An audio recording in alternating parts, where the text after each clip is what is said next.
Good evening. Welcome back to the platform. I'm Michael Casildi. Next on the couch, I call him a king of success, Tony Doherty. From rags to riches, he's going to tell you about some recipes for success. But let's see what the great man's been up to around the community. I come to Melbourne 1994 with absolutely nothing. I had a truckload of broken equipment and a dream and a lot of debt and absolutely nothing.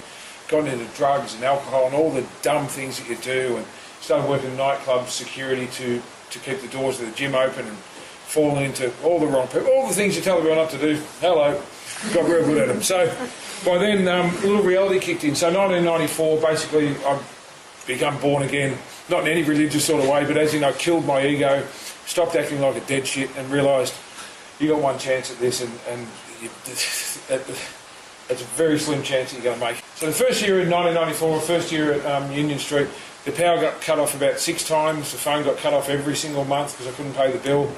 And people would come in and go, "There's no lights." I go, "Yeah, the car hit a power pole." And the whole area's out. They go, "You said that last month." I go, "What a freaky coincidence." And I scrounged and scummed. Didn't get a wage, didn't do anything. I did personal training for cash to try and pay the bills. Didn't have enough money. Kept the doors open somehow. Didn't have anywhere to live. Sold my last...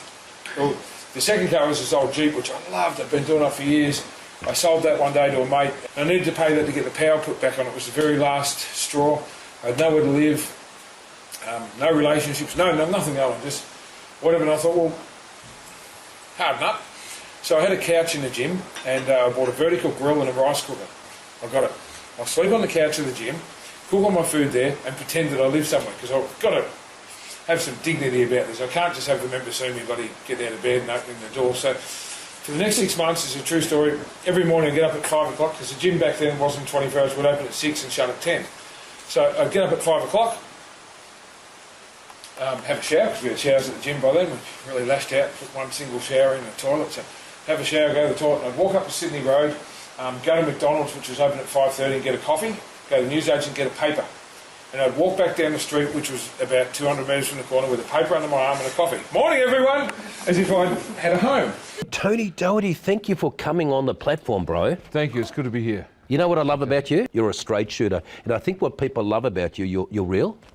Yeah, I think that a lot of speakers and a lot of motivational kind of people put themselves up on a pedestal and talk down to people. Yeah. And I think if you do that, no one can relate to you. And everybody's been through hard times, and everybody's got some sort of story to share. And most people that have had some level of success have been through some hardship. So you've got to share that so you can, help people to learn from it and to get on with their lives. And it's beautiful how you shared that with those students, 1994, sort of like a lot of young people, rock bottom. And then what are the success principles you picked up along the way to build the Tony Doherty empire? You're a motivational speaker, you're an author. Also, one very successful and exciting thing about you, you're born on the 23rd of November, 1964. You remembered? Well, that's my birthday too. I know, how about that? We met one night and I told him he didn't believe me. I had to pull out my licence, and there it was. I like that about you. I thought, I like this man. Yeah. So tell me about the success principles, because it seems to me the success from all your training days, Tony, that all that success goes into all other areas of your life. Well, I think gym and sport and exercise in general is great for people, because it teaches you discipline. It gives you a purpose and a passion, and teaches you discipline, and that if you keep at it and you don't quit and you work your ass off every day, you can get somewhere. Yeah. So I think that carries over into real life. And obviously I learned some great lessons from that. But when you talk about the principles of success, I don't really have a written book of principles, but what I learned was not to quit. And that every time you have a great idea, and I think everybody thinks big and everybody dreams, and every little kid out there thinks, I want to be something one day. And then they get shut down. Everybody says, oh, that's not for you. Just be normal, get a normal job, go work in a bank, go to university, just have a safe. And people think they're hateful. They're not. They just don't want to see you fail. The people close to you think, oh, don't do that. Don't risk it, because you might fail and then be disappointed. So I always had this attitude from when I was a little kid. I didn't want to be normal. I didn't want to have a regular life. I just didn't buy what they were selling. So I kind of had a leg up very, very early in life, because I just never bought into it. I thought, I'm just going to work it out and do my own thing. But what I found is every time you want to do something, people will say it's not going to work. And for example, when I moved to Melbourne to open the gym, everybody said, well, you're going to do this Doherty's gym. Who's going to go? It can't work. And of course, I stuck it out and I outlasted everybody. And when I started in the gym industry, everybody that I was up against, like I guess the competition, you know, they were smarter. They were definitely more educated because I didn't flunk out of school. I just left school because I wasn't into it.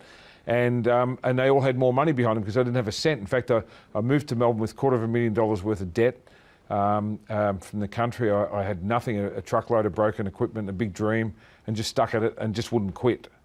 And then when I decided to do a 24-hour gym, Australia's first one, everybody said it'll fail, it can't work.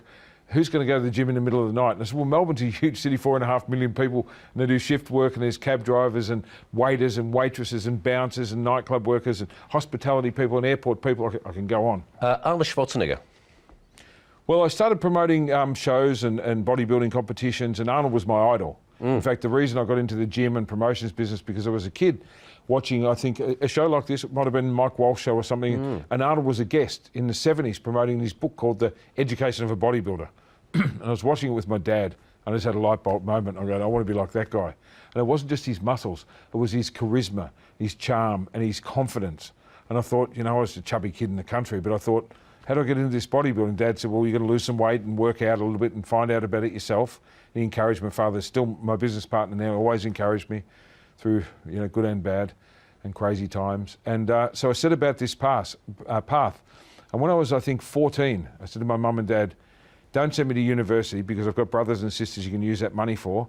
I'm going to find I'm going to work for myself. And they were really worried because they had my best interest at heart, and they didn't have that opportunity. They said, you're crazy. I said, no, I'm going to be a gym owner and a bodybuilder and a promoter. And they said, how do you know that? And I said, because I know.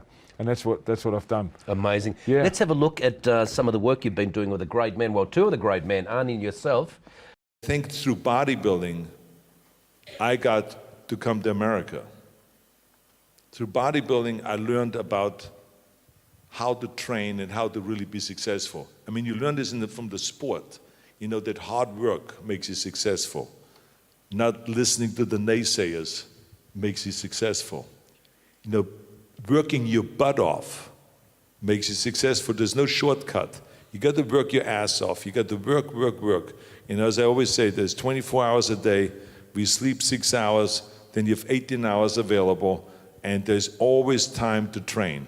In bodybuilding, you learn that, you know, by being inclusive, by sharing, by having great training partners, by visualizing your goal, and going after that goal that you visualize relentlessly, and finding great joy on every step of the way. Every rep you do, every set you do, every sit-up you do, every chin-up you do, gets you one step closer to that goal. So you learn about visualization, you learn about discipline, you learn about camaraderie, you learn about, you know, not listening to the naysayers, all of this stuff, and about giving back, that it's a give and take. When you have a training partner, you have to be as interested in the training partner when he does the bench press, that you watch exactly how he does the reps, and then to push him and to help a little bit in orders. So it's kind of a give and take.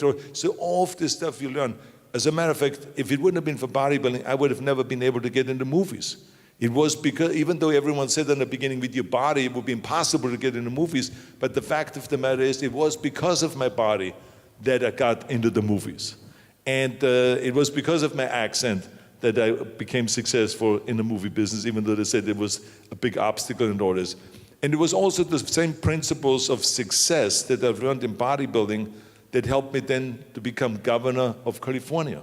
So in every step of the way, it helped me. So it was the foundation to everything. Tony, they're both spectacular success stories. Arnie, it's an amazing story, and yours. It's like a powerhouse.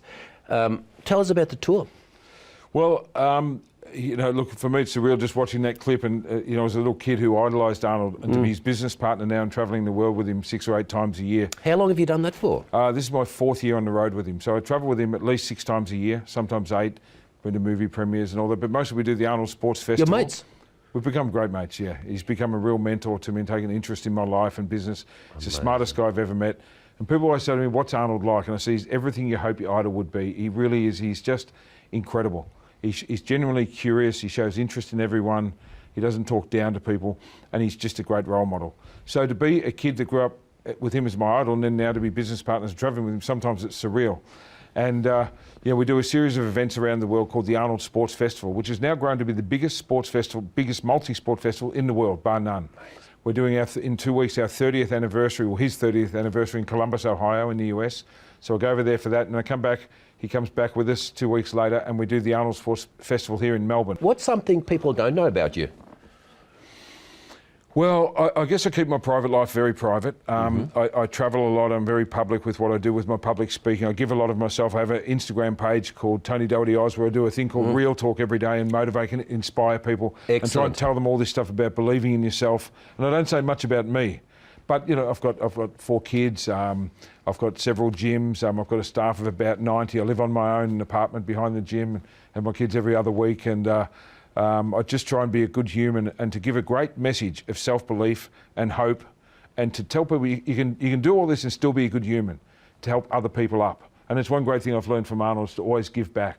Mr. Doherty, thank you very much. It's been a great honour, and thank you very much for watching. We've got the gorgeous Rosie Faraci coming up very shortly to tell us exactly where the fun and games are around Melbourne.